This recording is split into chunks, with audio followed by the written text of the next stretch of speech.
안녕하세요, 여러분. 안녕하세요. 네, 저는 원광대학교의 조성훈 교수입니다. 저는 원광대학교 염승준 교수입니다.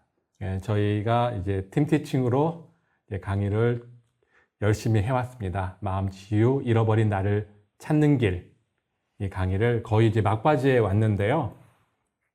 그래서 이제 그동안의 강의의 어떤 큰 방향도 한번 돌아보는 시간도 갖고, 특히 이번 시간에는 염승준 교수님께서 이제 강의를 해주신 내용 중에 그렇게 질문을 드려봤으면 좋았는데 못했던 부분들이 있었거든요. 그래서 이 시간을 빌어서 좀 그런 부분에 대해서 이야기도 나누고 하고자 합니다.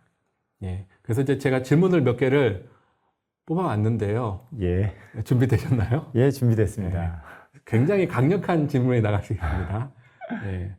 예, 보면은 잃어버린 나를 찾는 길로 서양 철학자 플라톤이 언급이 되었고요. 예. 특히 이제 동굴의 비유가 이제 설명이 되었습니다. 그리고 한국 경을 보면 원효 스님이나 진울 스님, 그리고 저희 웅녀 신화죠. 예. 그 신화까지 소개가 되었는데요. 저는 이제 이 철학이라는 부분이 학생들 입장에서입니다. 예. 난해하다. 네.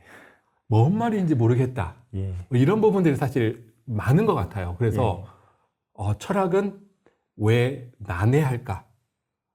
이 질문에 대해서 답을 한번 구해봅니다. 예. 철학이 난해한 것에 대한 이유는 여러 가지일 텐데요. 강단의 학자들이 좀 더 쉬운 말로 학생들에게 철학이 전달하고자 하는 정신이나 이런 것들을 잘 전달하지 못하는 전달의 미숙함이 한편 이유일 수 있을 것 같고요.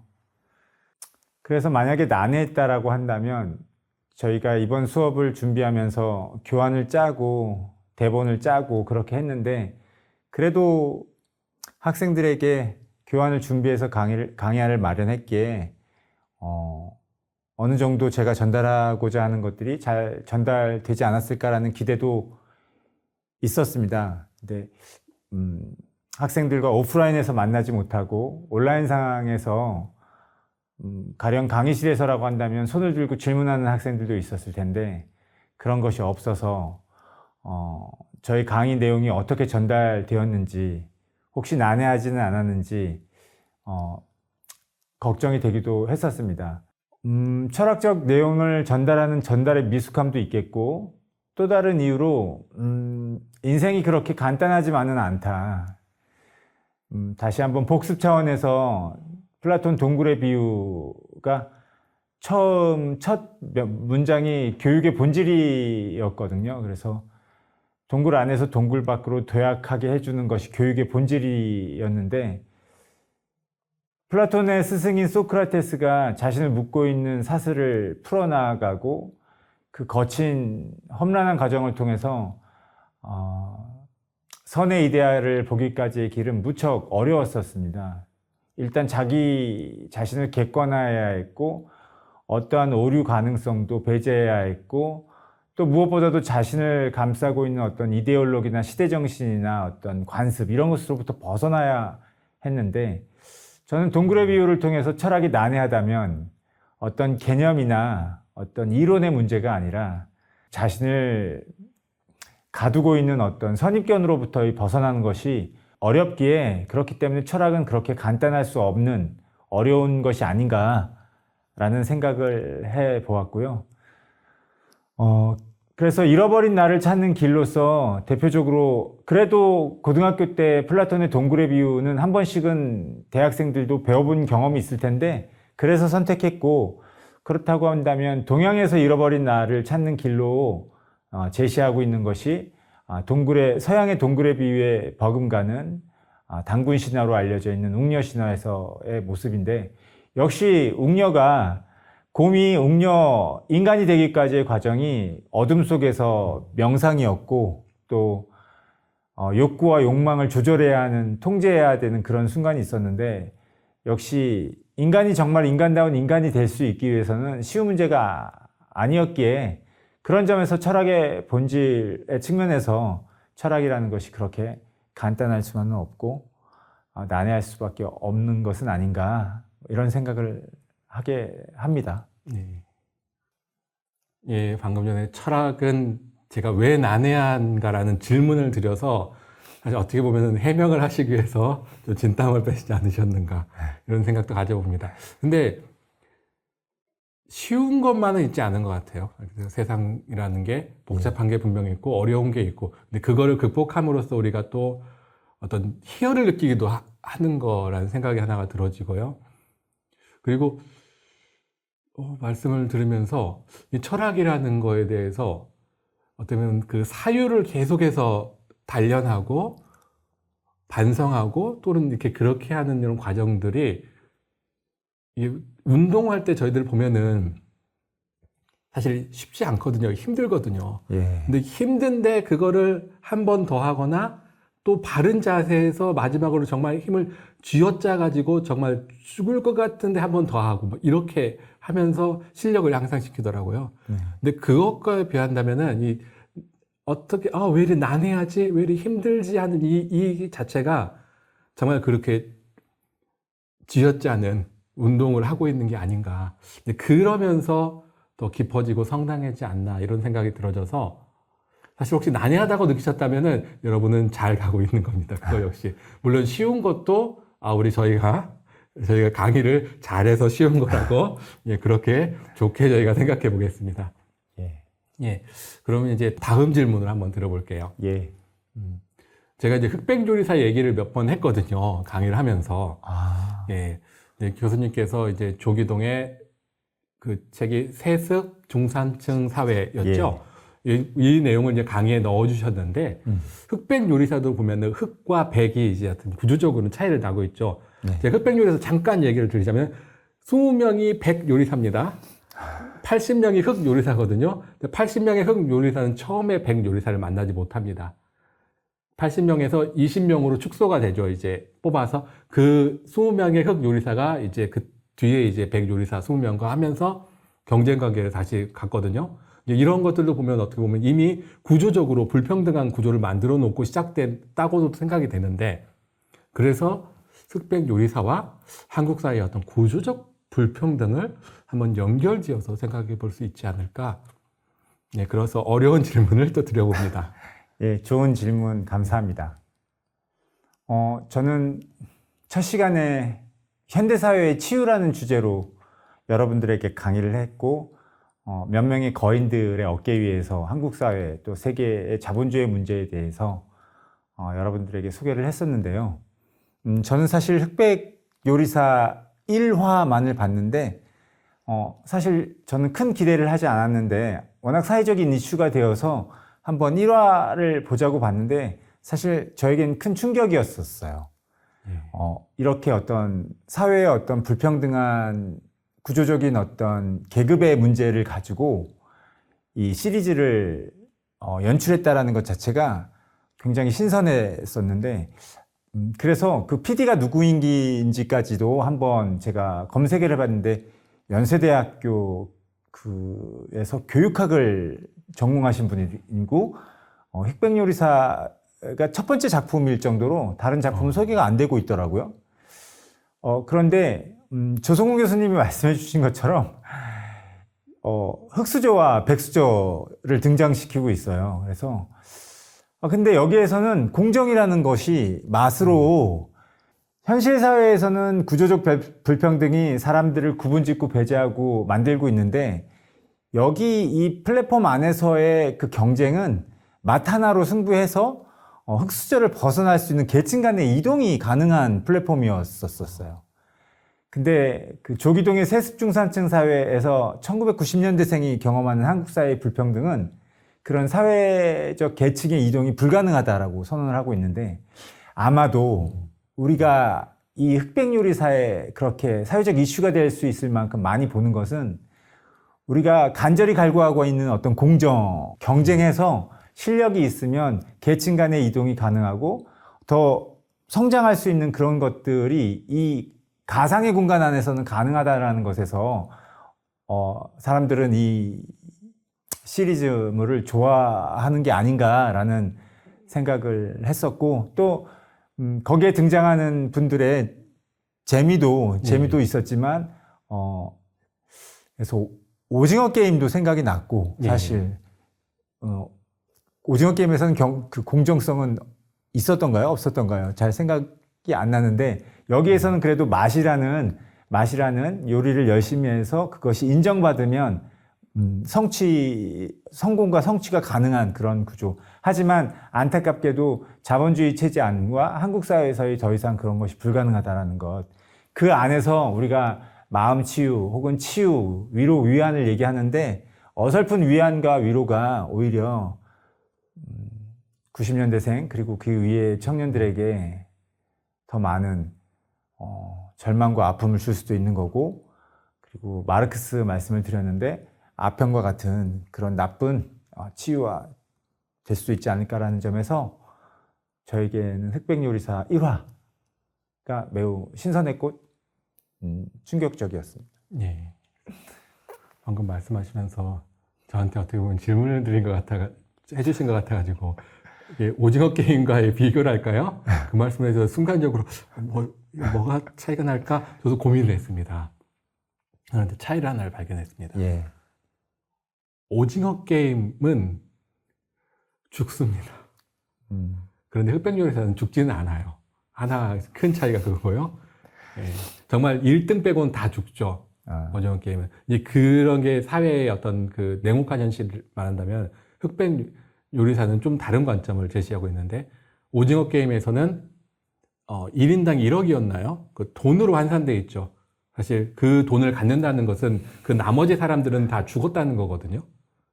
그런 어떤 의미가 있다면 흑백 요리사에서는 돈을 보고 간 게 아니라 맛으로 승부하러 갔기 때문에 내 직업이랄까요?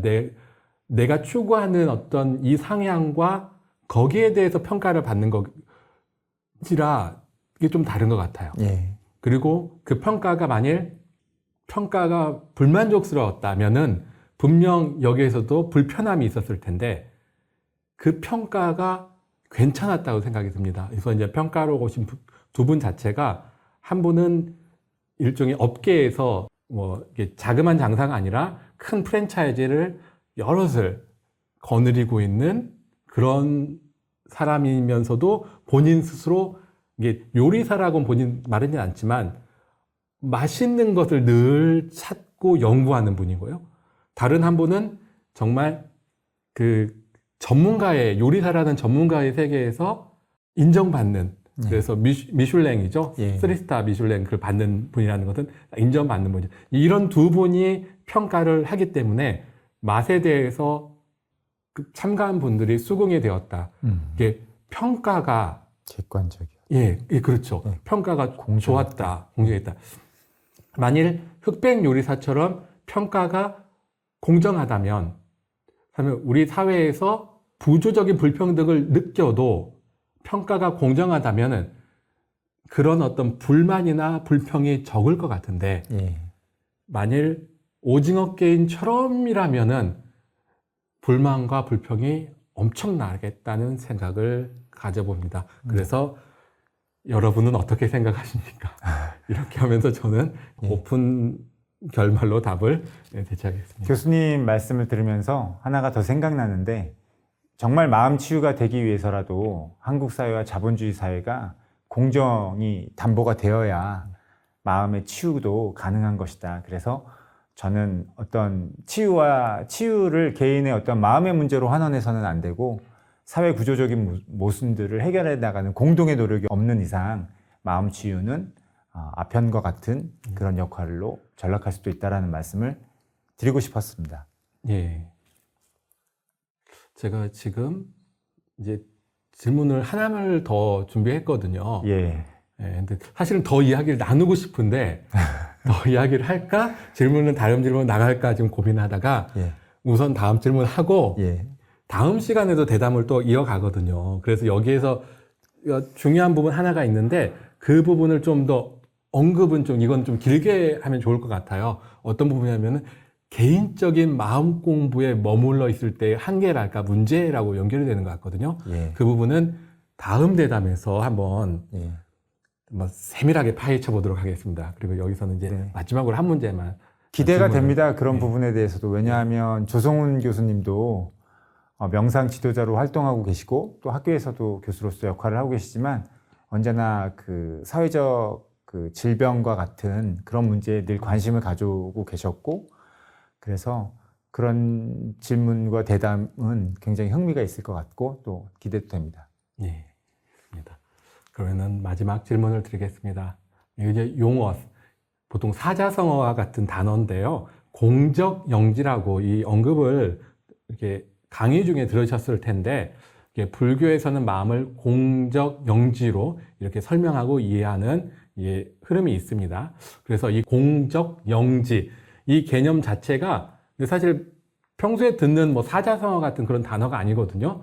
그래서 매우 낯선 개념일 것 같은데 이 부분을 한번 짚어주시면은 좀 좋은 공부가 되지 않을까 생각이 듭니다. 예, 감사합니다.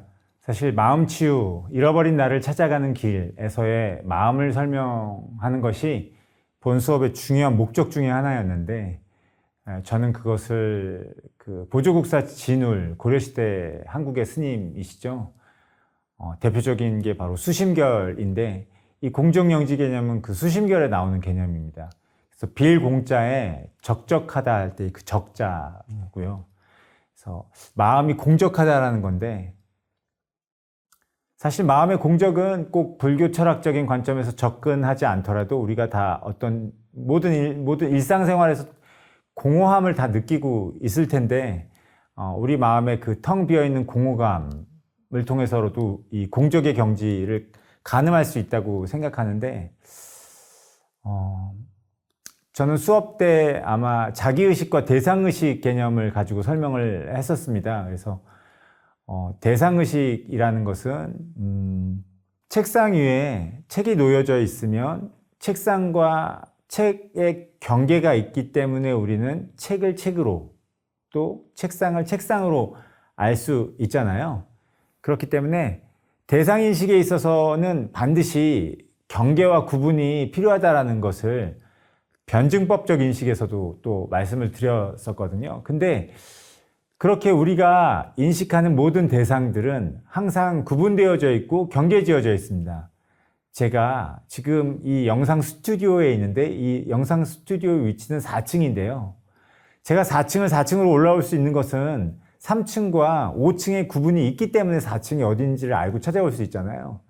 이처럼 또 제가 온 곳은 익산인데 익산은 군산과 전주에 경계가 있기 때문에 익산이 어디 있는지를 알 수 있어요. 그래서 철학적으로 얘기하면 모든 인식과 존재에 있어서 경계와 구분은 필수적이다. 그래서 우리들이 가지고 있는 대상인식은 대부분 다 분별지라고 얘기를 할 수 있을 텐데 그런데 이 우리가 찾고자 하는 이 마음만큼은 그런 대상인식의 차원에서 접근할 수 없다라는 게 마음의 가장 큰 특징입니다. 그래서 거울의 비유를 말씀드리기도 했는데 마음의 개방성과 독립성을 말씀드리기도 했어요. 일단 그 공적 개념을 설명하기 위해서는 마음이라는 것은 구분되어지거나 경계지어진 것이 아니다라는 인식이 매우 중요합니다. 그래서 마음을 알고자 하지만 그 마음이라는 것이 경계가 없기 때문에 그래서 무한하기 때문에 그렇기 때문에 언어나 관념이나 인식을 통해서 접근해서 인식할 수 있는 대상이 못 되는 것이죠. 그게 바로 우리들이 얘기했던 마음의 중요한 핵심인데 그렇다고 한다면 그 마음은 알매 대상이 되지 못한다라는 건데 이 영지는 이 영자가 신비로울 영자거든요. 대상인식이라는 것은 일반적인 알미인데 이 알은 영지, 신비로운 알은 일상적인 차원의 알과는 다른 신비로운 알미라는 차원에서 이 공적한 마음의 무한의 경지는 신비로운 알의 대상이다라는 것을 얘기해 주는 게 바로 공적영지 개념입니다. 그래서 그런 것들을 설명하려고 노력했고 아마 제가 수업 때 물고기의 비유를 아마 들었을 거예요. 물고기가 물 밖을 한 번도 나가보지 못했기 때문에 물고기는 아마도 물을 물로 알지 못할 것이다. 제가 말씀드린 것처럼 대상인식의 차원에서 물을 물로 알기 위해서는 물 밖을 나가서 물 아닌 것을 경험해 봐야 하는데, 이 물고기는 물 밖을 나가보지 못했고, 만약 물 밖을 나간다라고 한다면 물고기는 곧 죽게 되기 때문에, 그렇기 때문에 1차적으로 물고기는 물을 모른다라고 얘기를 할 수 있을 텐데, 근데 한 발자국 더 나아간다면 정말 물고기가 물을 모르겠는가? 물을 나가는 순간 물의 부재를 알게 된다는 것은 이미 물고기는 물을 알고 있었다라는 것.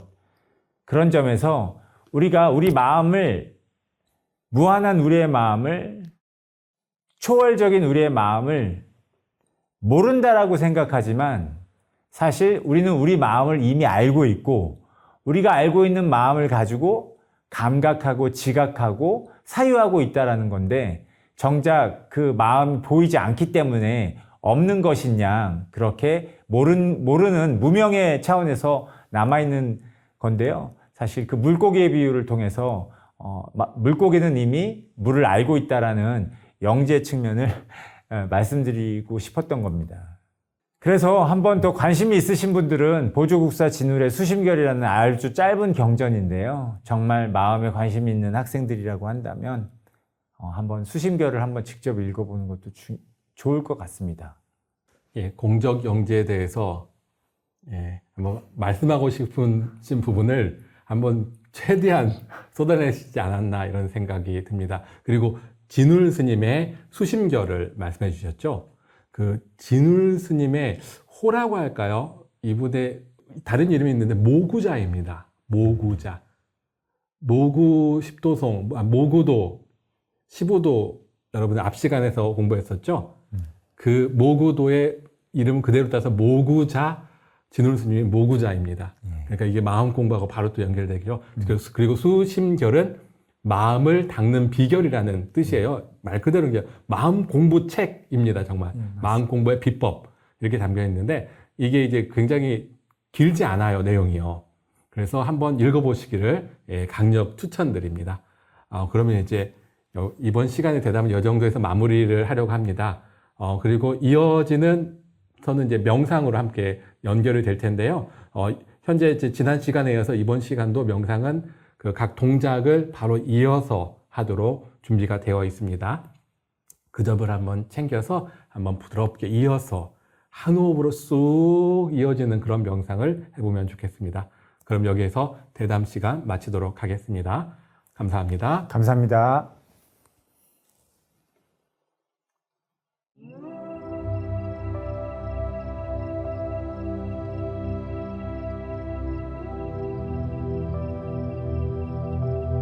본 프로그램은 미국 원 다르마 명상센터와 원 인스티튜트 대학원에서 활용하고 있는 무빙 메디테이션으로 원광대학교 마음인문학연구소에서 마음 치유와 인성교육에 활용하고자 새롭게 제작되었습니다. 본 프로그램에 제시된 동작을 따라하다 보면 몸과 마음이 편안해져 쉽게 입정에 들게 됩니다. 동작을 완성하려는 욕심을 내려놓고 자연스러운 흐름을 따라가다 보면 몸은 이완되고 기운은 안정되어 움직임 속에서 그대로 깨어있게 됩니다. 두 팔을 펼쳐 올리며 숨을 들여 마시고 두 손을 모으고 숨 내쉬며 아래로 내립니다. 숨 들여 마시며 올리고 숨 내쉬며 천천히 내리고 숨 들여 마시며 올리고 숨 내쉬고 손은 무릎 위로 갑니다. 허리 풀기입니다. 오른손 왼쪽으로 몸을 앞으로 숙이며 제자리로 돌아오고 숨 들여 마시고 숨 내쉬며 멀리 뻗었다가 제자리로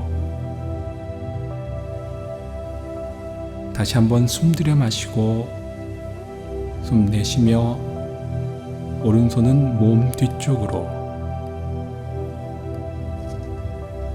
왼손 오른쪽으로 머리 위에서 크게 원을 그려줍니다.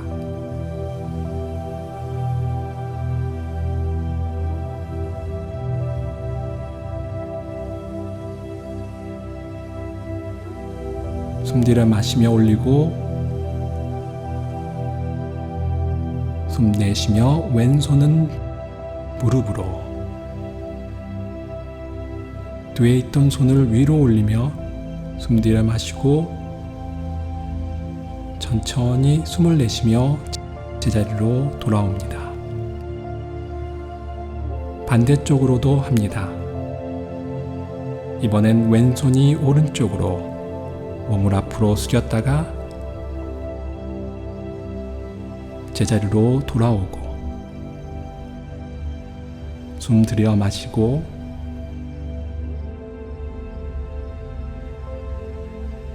숨 내쉬며 제자리로,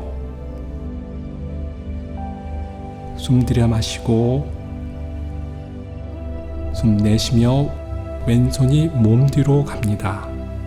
오른손을 왼쪽으로 머리 위로 크게 원을 그리며 가슴을 열어줍니다.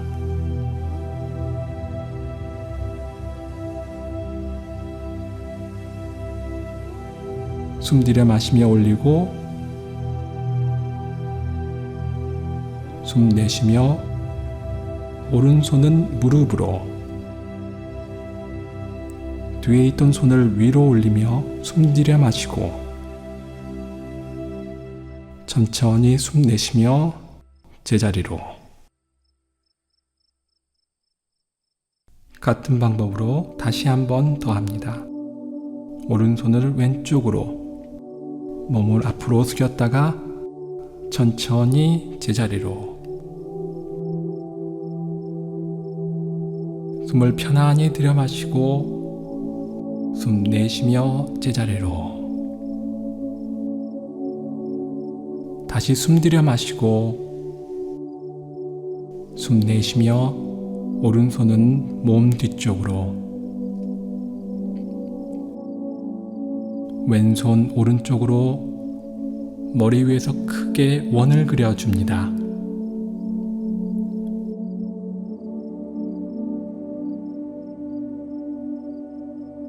숨 들여 마시며 올리고 숨 내쉬며 왼손은 무릎으로, 뒤에 있던 손을 위로 올리며 숨 들여 마시고 천천히 숨을 내쉬며 제자리로 돌아옵니다. 반대쪽입니다. 왼손은 오른쪽으로 몸은 앞으로 숙였다가 제자리로 돌아오고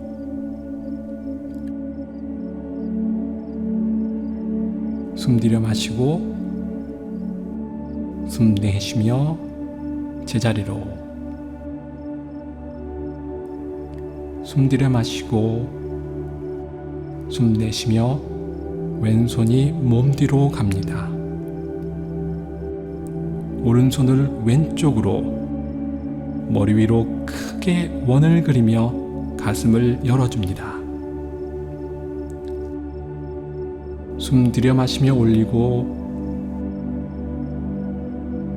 숨 내쉬며 오른손은 무릎으로,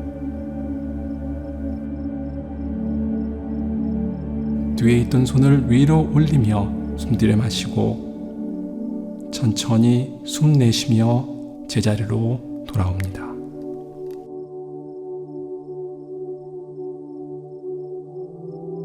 숨 들여 마시며 두 팔을 펼쳐 머리 위로, 손끝이 하늘을 향하며 최대한 위로 뻗어 올리고 숨을 멈춥니다.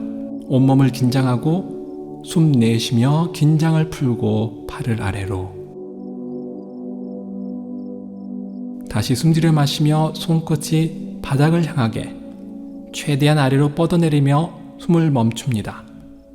숨을 내쉬며 이완합니다. 다시 숨 들여 마시며 손이 뒤로 가고 가슴을 열며 하늘을 바라보고 손끝이 뒤쪽을 향하며 최대한 뒤로 뻗어주며 숨 내쉬면서 이완. 팔은 제자리로 돌아오고 이제는 숨을 들이마시며 손끝이 앞을 향합니다. 고개도 자연스럽게 숙여주고 숨 내쉬며 긴장을 풀어줍니다. 숨 들이마시며 올리고 숨 내쉬며 몸을 편안하게 합니다. 다시 숨 들이마시며 두 팔을 펼쳐 머리 위로 최대한 위로 뻗어 올리고 숨을 멈춥니다.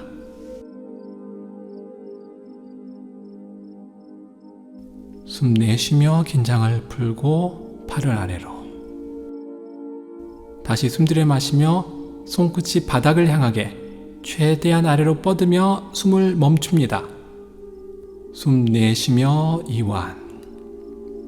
다시 숨 들이마시며 손 뒤로 가슴 열어주고 하늘을 바라보며 숨을 내쉬면서 이완. 팔은 제자리로 돌아옵니다.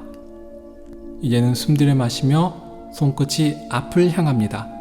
쭉 뻗어주고 숨을 멈춥니다. 숨 내쉬며 긴장을 풀어줍니다. 숨 들이마시며 올리고 숨 내쉬며 몸을 편안하게 합니다.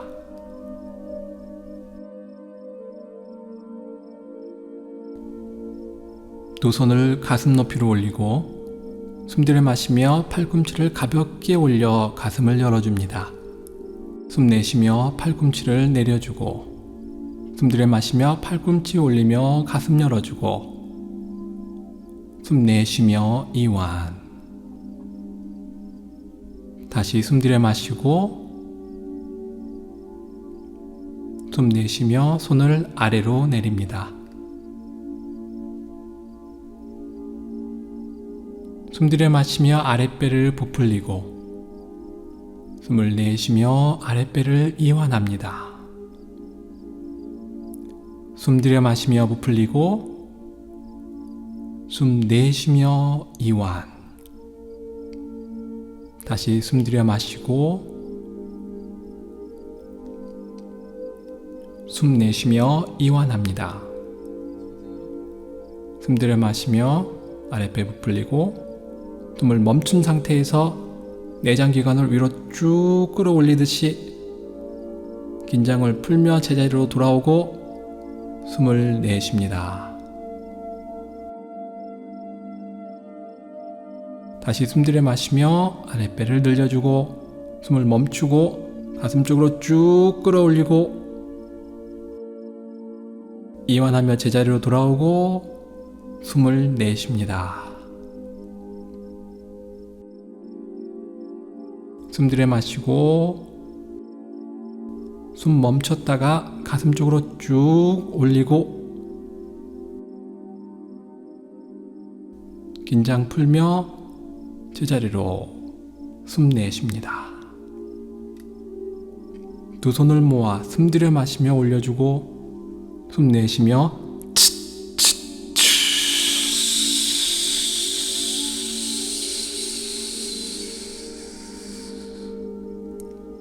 숨을 깊숙이 들이마셨다가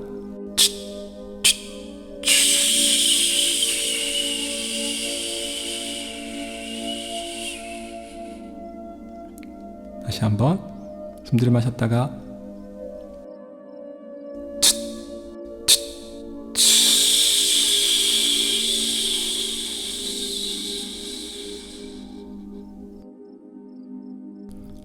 두 손을 아랫배에 두고 위아래로 힘있게 움직여 뱃속을 흔들어 줍니다. 뱃속이 따뜻해질 정도로 흔들어 줍니다. 이제는 숨을 들여마시며 두 손을 올렸다가 내쉬며 가슴을 쓸어내립니다. 숨 들여마셨다가 내쉬며 가슴이 편안해지도록 다시 숨 들여마시고 숨 내쉬며 쓸어내립니다.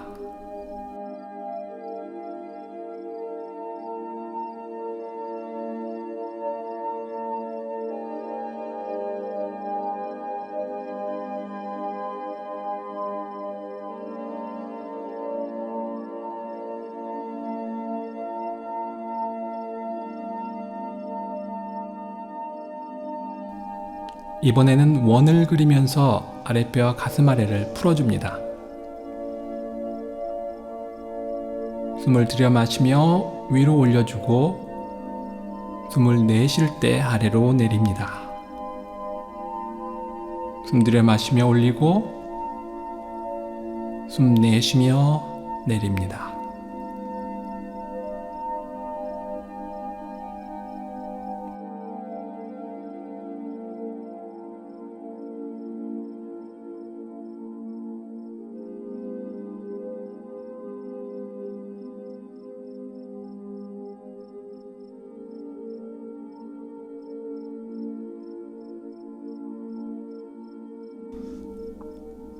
왼쪽 다리를 옆으로 펴주고 왼손이 오른쪽으로 앞으로 무릎 아래로 오른손으로 오른쪽으로 뻗어주며 몸을 앞으로 숙이고 오른손이 왼발 쪽으로 왼다리를 늘여주며 잠시 머물렀다가 이제는 몸을 틀어 하늘을 바라보고 제자리로 돌아옵니다. 숨 들여 마시며 왼손으로 원을 그립니다. 숨을 멈추고 오른손은 오른쪽으로 뻗어주며 오른손이 왼발에 가까워지면 숨을 내쉬기 시작합니다. 잠시 머물렀다가 몸을 틀어주고 옆구리를 늘려줍니다. 숨을 천천히 내쉬며 제자리로 돌아옵니다. 숨 들여 마시고 잠시 숨을 멈추었다가 이제는 숨을 내쉬기 시작합니다. 다시 잠시 머물렀다가 숨을 들여 마시며 몸을 틀어줍니다. 숨을 내쉬며 제자리로 돌아옵니다. 다시 반복합니다. 숨을 들여 마시고 숨을 멈춘 상태에서 큰 원을 그려주고 숨을 내쉬기 시작합니다. 자, 이제는 몸을 틀면서 숨을 들여 마십니다. 숨을 내쉬며 제자리로 돌아옵니다. 숨 들여 마시면서 작은 원을 그리고 숨을 멈춘 상태에서 큰 원을 그리기 시작합니다. 자, 이제 숨을 내쉬면서 쭉 이완해주고 몸을 틀면서 숨을 들여 마십니다. 숨을 내쉬면서 제자리로 돌아옵니다.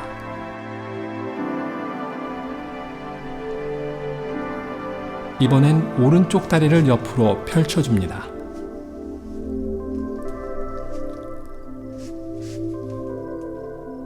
같은 방법으로 숨을 들여 마시고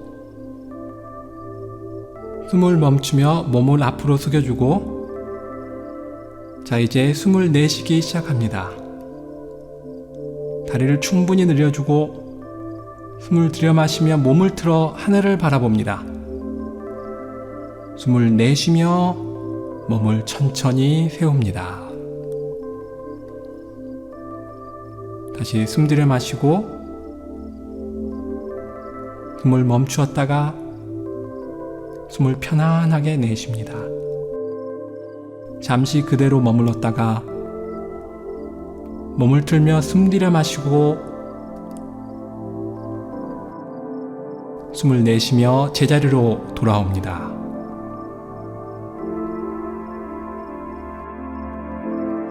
숨 들여 마시고 숨 멈추고 숨을 내쉬기 시작합니다. 잠시 그대로 머물렀다가 숨 들여 마시며 몸을 틀어줍니다. 제자리로 돌아오며 편안하게 숨을 내쉽니다. 숨 들여 마시며 작은 원을 그리고 숨을 멈춘 상태에서 큰 원을 그리기 시작합니다.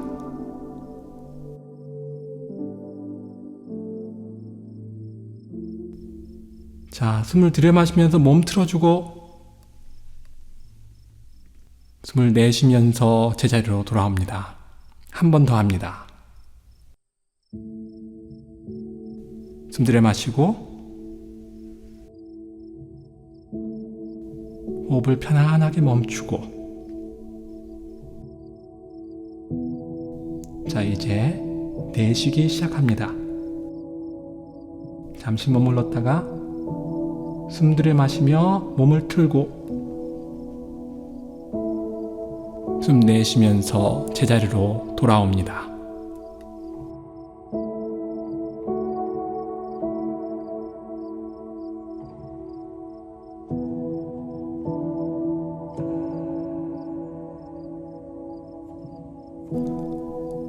숨 들이마시며 두 팔을 위로 올립니다.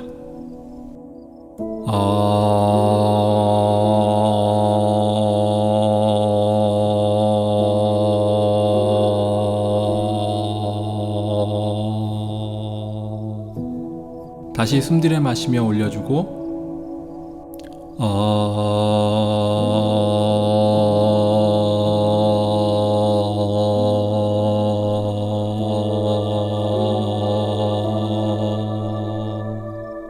이번엔 숨 들이마시며 두 팔을 옆으로 벌렸다가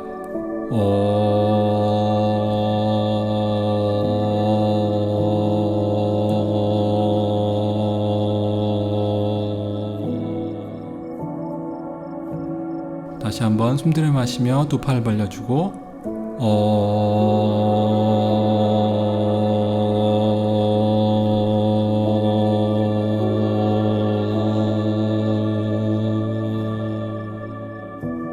숨을 들이마시며 두 팔을 옆으로 벌렸다가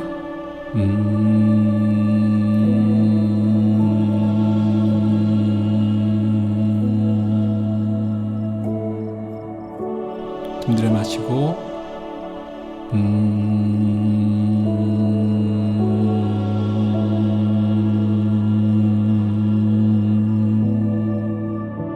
숨 들이마시며 두 팔을 위로 올리고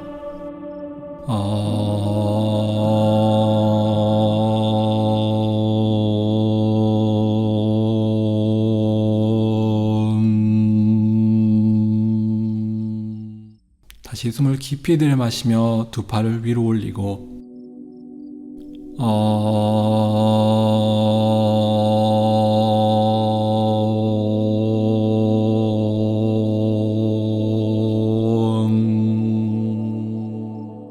두 손을 아랫배 앞에 두고 숨을 깊이 들이마셨다가